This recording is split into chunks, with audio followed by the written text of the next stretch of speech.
everyone, welcome to the AngularJS video on Intellipaat. Now, before we discuss today's agenda, do not forget to hit the subscribe button and click the bell icon. Now, let's start with the agenda points. Firstly, we'll start with environment setup. Then we'll go to built-in data types and then null and undefined data types. Then we'll go to variable declaration and end with variable scopes. So let us check out which all the softwares are needed to start with Angular programming. So the very first software which we needed here is Node.js. Next is going to be any editor. It could be Atom, Sublime, Visual Studio Code. Third thing is going to be any latest version of browser. So make sure you have the latest version of browser. I recommend you go with the Google Chrome. And here the editor which I'm using, Visual Studio Code, you can go with your own. And then further Node.js is there. So I'll be showing you the installation part of Visual Studio Code as well as the Node.js. This is their official website, code.visualstudio.com. From here you can download the corresponding installer based upon the OS. If you have the Mac OS, download the corresponding installer. If it is Windows, Linux, whatever, you can download it. Once you download the installer, the installation part is very easy. You just need to keep on clicking next button until you don't get the finish button. So once you are done, you are Visual Studio Code is installed in your system. You can check out here, open the Visual Studio Code. If you're getting something like this, it means everything is well and good. Next is nothing but the Node.js. So Node.js official website is nodejs.org. So before I jump to the installation part, let me just give you a brief idea about Node.js. Node.js, if we go with the definition, it says it is a JavaScript runtime built on Chrome's V8 JavaScript engine. So Node.js is generally used to create the server-side web application.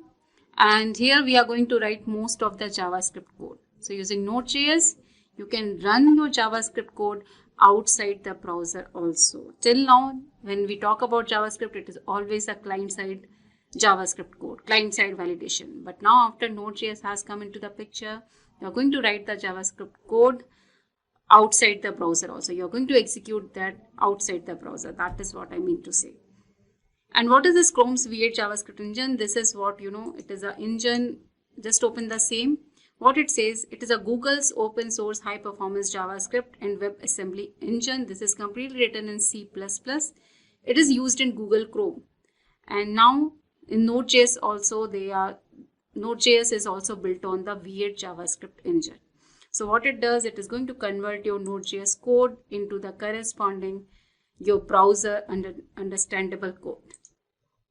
How to download it? The latest version is 11.x and this is what the recommended version. So again, here this is the installer. You need to download based upon your OS configuration. Once you download the installer, how to install it? Again, in the same way like we have the Visual Studio Code, keep on clicking on the next button until you get the finish button. Once you are done with this, to make sure everything is Node.js is installed successfully or not, just open the command prompt and run node space -v.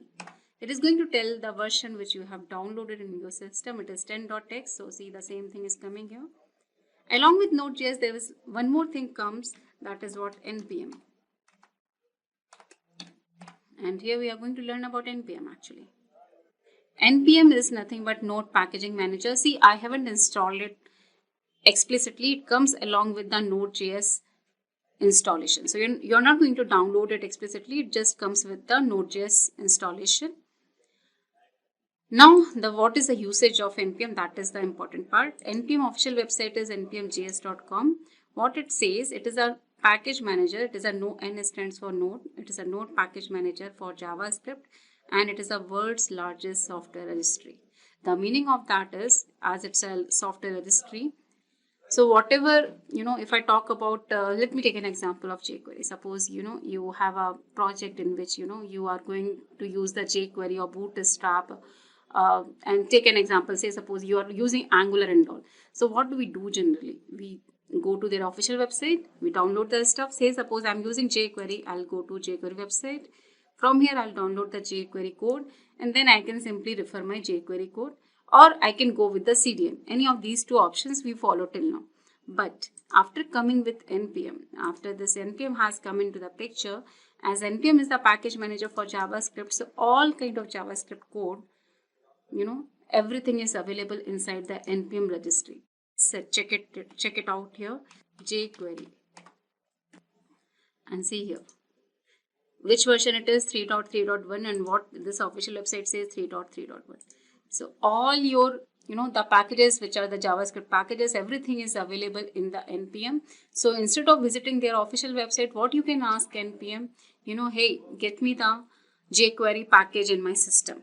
Not only jQuery, say suppose Bootstrap, there also we have JavaScript code, so that also can be downloaded. It is the most popular front-end framework for developing responsive mobile first project on the web, right? So any of your JavaScript code packages can be downloaded. Now I'll take an example of Angular. Angular is also available here. Everything, see here, Angular is there. Then after TypeScript, which we are learning currently. Now the thing is how to download it, right? How to download it, that is what important thing. Say suppose if I click on TypeScript, this is how you are going to download or install it. This command is very simple, npm I and what package you want to download. Clear? Instead of I, you can write the install, both mean the same. Okay, say suppose, let me go to the proper folder.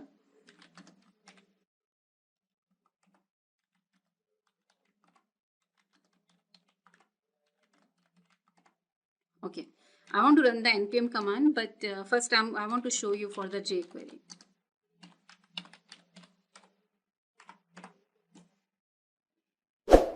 Here we are talking about the npm usage. Okay, so see here, this is done. Just check out your npm, the same folder, and see here node_modules folder has come up. Just check out the timing, it's 2:49, and here we have the jQuery folder, and check out where is your jQuery.js and jQuery.min.js. everything is available here.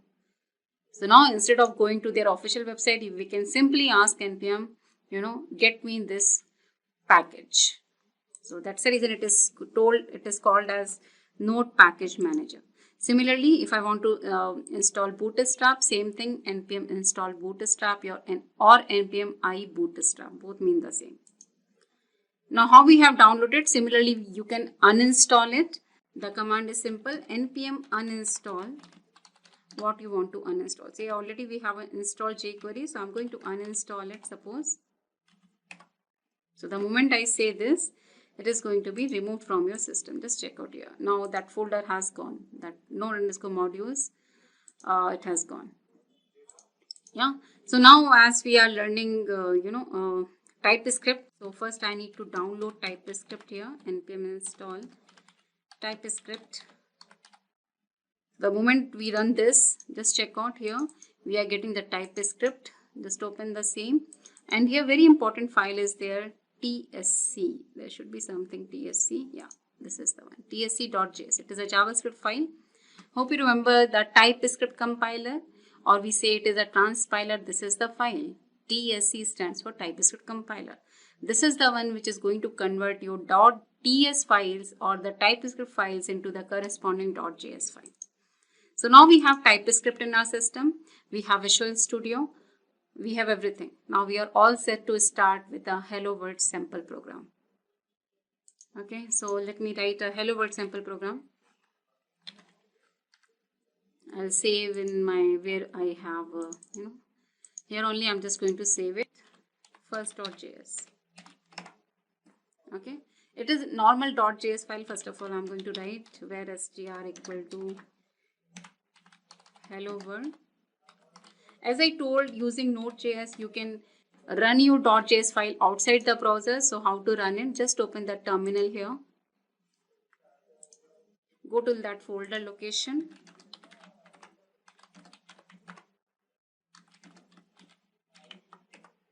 cd, workspace, cd TypeScript. Okay. Just do CLS here. And I'll run here node first.js. As of now, I'm just showing you how to execute your .js files using Node. I'll just say console.log here to see some output.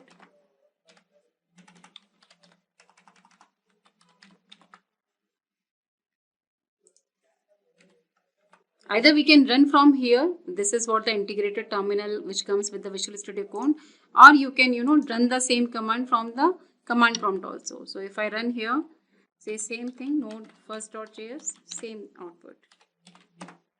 The only thing is, rather than switching from one window to another window, we are just running from here. Okay, so this is what we have just created, a .js file. Yeah, so till now we haven't created any TypeScript file. So let me create a .ts file. I'll just name it as second.ts.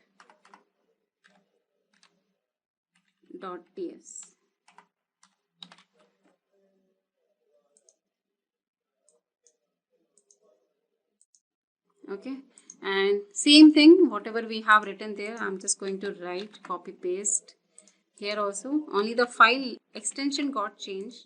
Let us see the output of the same. Is there any change in the output? No, it's exactly same. Now hope you remember when we spoke about the TypeScript, I said TypeScript is just JavaScript code plus some additional features, and I told that also JavaScript files can be, this is what the JavaScript code, plain JavaScript file code can be renamed as a .ts files. So this is JavaScript code, I've just renamed it as a .ts, and we are getting exactly the same output. Nowhere we till now I have not written any additional feature of TypeScript. Now let me write an additional feature of TypeScript. I'll say here :string. What does it mean? We are telling the data type of str in advance. That is what strong type checking. While declaring the variable itself, we are telling what is the data type of that variable. Now if I run the same code using the node, it is going to give me the error. What is the error here? It says unexpected token : it doesn't know what is this colon. So now our transpiler or the TypeScript compiler is going to come into the picture. It will convert this .ts into the corresponding .js. So let us call tsc, which is a TypeScript compiler, and I'll say here second.ts. So the moment I say this, check out here, you will be getting one more file called open folder. Just check out. Okay, I'll show you from there. Okay, so the moment I ran, second.js got created. Just check out the timing. At the same time, when you execute say tsc second.ts, immediately that second.js got created. Just open the second.js, how it is looking. I'll just say here open file second.js and check out this. What it says, it is it has converted this .ts. What additional feature we have written? We have just written this part to declare a variable, right? The data type. So that got converted into this, and now I'm going to run node on second.js. I hope it makes sense. So before if you want to run the node command on your this thing called on your TypeScript files, first of all you need to make sure you have to ask the compiler hey, convert my ts file into .js file, then only you can run the node. Now in the first.js, what if I'm writing the TypeScript code? Check out the error. What it says, it is going to tell types can only be used in a .ts file. So if I'm telling the data type, it is only acceptable in case of a .ts file. You cannot say JavaScript having the TypeScript code. Yeah, so now I think you can relate this thing with your that superset subset concept. TypeScript is a superset of JavaScript. So that's the reason I cannot write any of your TypeScript feature here in the .js files. Make sense? And moreover, I already showed you, this TypeScript files are, first of all, you are telling in advance what is the data type. And let me show you this thing again. Say here, if I say 1, 2, 3, immediately it is going to give me the error. 1, 2, 3 is not assignable to type string. So as it is a compiled language, and moreover the strong, type checking, So, as it's a compiled as well as the strong type checking language, so immediately before you execute, you will get to know what is the error here. So that is what the beauty of TypeScript. In Angular, we are going to use TypeScript a lot. I'm going to talk about very simple and the interesting features of ES6 and the TypeScript. The very first one is known as the template string. Another one is nothing but the variable substitution. So let me first talk about the template string. So before I talk about this, just I'll show you one scenario. We have a string, and if I want to display how to be displayed, simply console.log of str. Make sense? Now the thing is, what I want all the words should come in a different lines. So in that scenario, I have to modify my string. I need to make sure every time I'm placing this /n to tell it is a new line. So I have to be very careful while writing this code.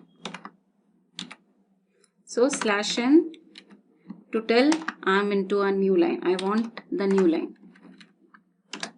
So you can see it is a very tedious task every time, this is a very, a statement which is having just 4 or 5 words. But think about the situation when you have, 100 of words. So you have to be very careful while writing the string. Okay, so if I display console.log str, I'm getting what I was looking for. But this thing, we can make it very simple by using something known as a template string. Very simple. Instead of writing the string in this way, you are going to use a key called as backticks, which is there in your keyboard below the escape key and above the tab key. So instead of writing double quote or single quote, I will be using this key called as /. Similarly AND, and moreover, you want the new line, just add the new lines. Just add the new lines by just pressing the enter key. This is Intellipaat, and close the key. And check out, we are getting the same output what we were getting using this /n. So this is kind of a replacement, it is a kind of a replacement in the scenarios wherein you are looking for some different kind of output, or some particular kind of output. So in those cases you can use this. Otherwise, you just checked out also, right? Here writing this /n is very tedious task.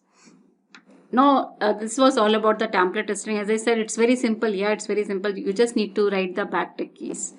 Now, let us talk about the another one, which is nothing but the variable substitution. Say, suppose in the same scenario, you want to insert a variable. Say in Intellipaat, you are getting as a variable and you want to write it. So what we generally write, we write plus of variable name. Right? So instead of writing in that way, we have other way also. So first, let me declare a variable. Let me clear the screen first. Okay, so I'll declare a variable called name equal to Intellipaat, and in the str, instead of writing Intellipaat here, I'll be using that variable name. So just check out can we write a variable here. So $ curly brace, and you can write the variable name. Again, the code looks very neat and clean, and it's very much clear what we are looking for. Makes sense? So this is what wherever you are using the backticks, that is nothing but template string, and this is what wherever you are writing $ curly braces, and inside that you are writing the variable name, this is what the variable substitution. So instead of writing in this way, I could have written just using the plus symbol. But again, if you have multiple variables which you need to display in str or in a string, it is again very tedious task to write. Make sure you have written the plus symbol properly and all. So these are nothing but they are the replacement of, not the replacement, I should say, like, they make your coding much better, coding style much better. I'm going to talk about the various kind of data types supported in terms of TypeScript. So first let us talk about what is a data type. Data type is nothing but it is going to tell us in advance what kind of data your variable is going to hold. So we have seen the example like, when we were doing say where str : is string. So there we were telling in advance this str is going to have the data type as a string. Got it? So next is nothing but the classification of the various data types. At the top we have the data type known as any. and as it's a case sensitive, A and Y all in a small letter, it is a super type of all kind of data types supported in TypeScript. It is going to be sub-classified in two categories. One is built-in data types, another one is the user-defined data types. The moment I talk about the built-in data types, they are going to be a number, a string, boolean, void, null, and undefined. See, check out here, null and undefined, they are also the data type. So they are the data type in terms of JavaScript also, as well as in terms of TypeScript also. And under the user-defined type, we have the array, enums, classes, interfaces, etc. So all these things also we are going to understand in more depth. Okay, so let us talk about the any keyword. The any data type is the super type of all types in superscript. It denotes a dynamic type.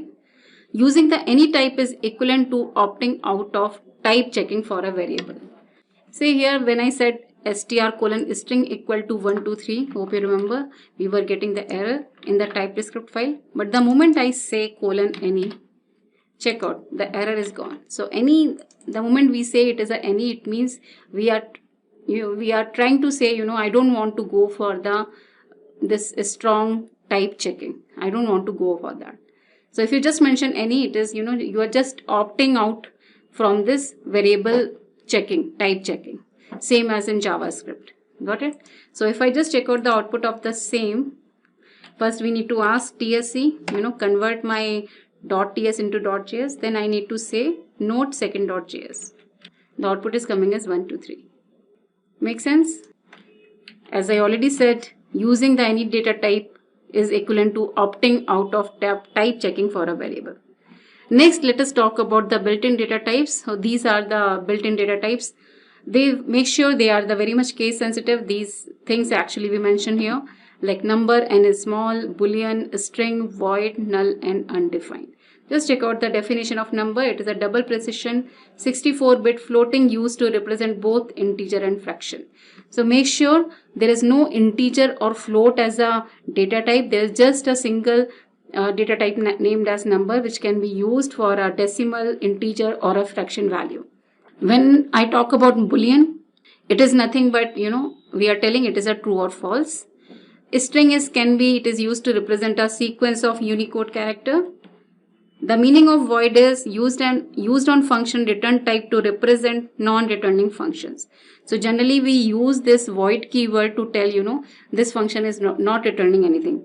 Have we used void keyword in terms of JavaScript? No, because there we don't tell in advance what your function is returning.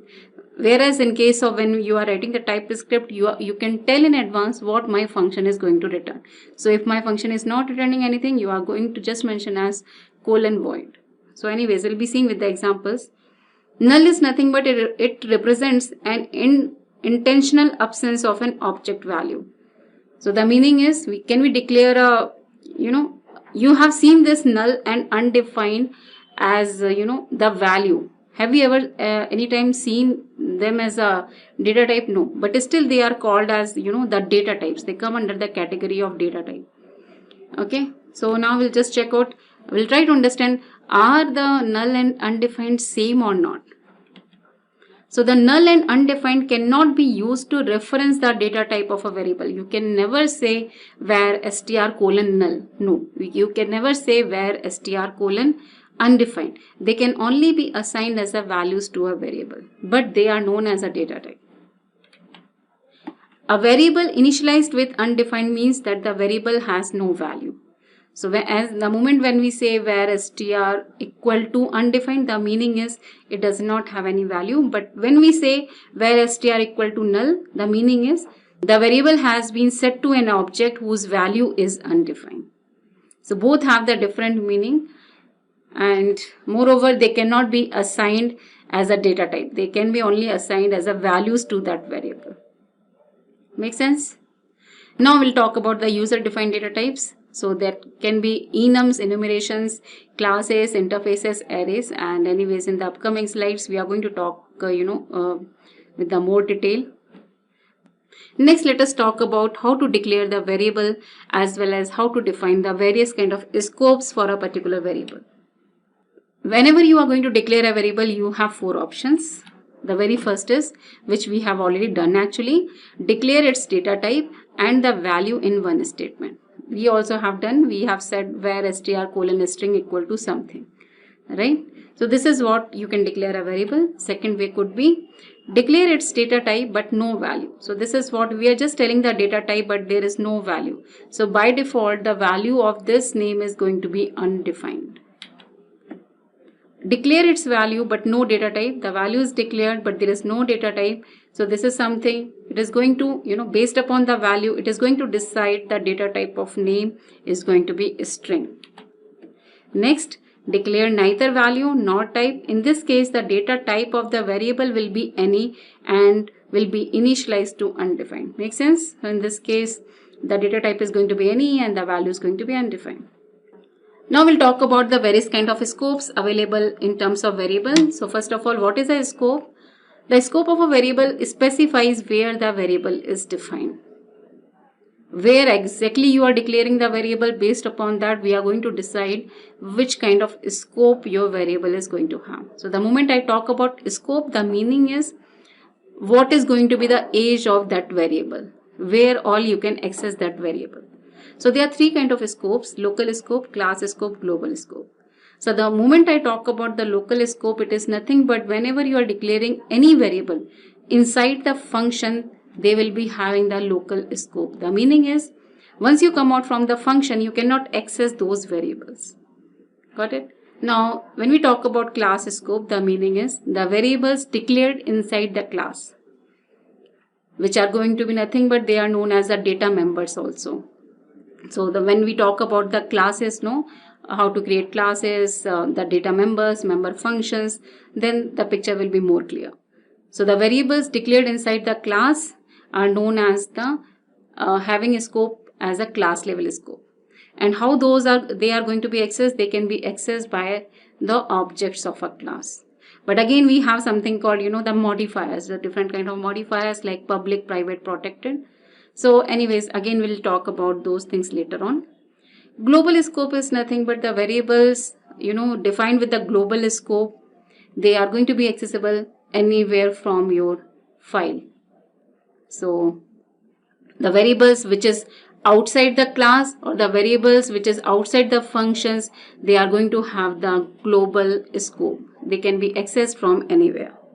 So this was all about how to declare the variable and how to declare what are the different kind of scopes available, as well as we learned about the different kind of data types supported in TypeScript.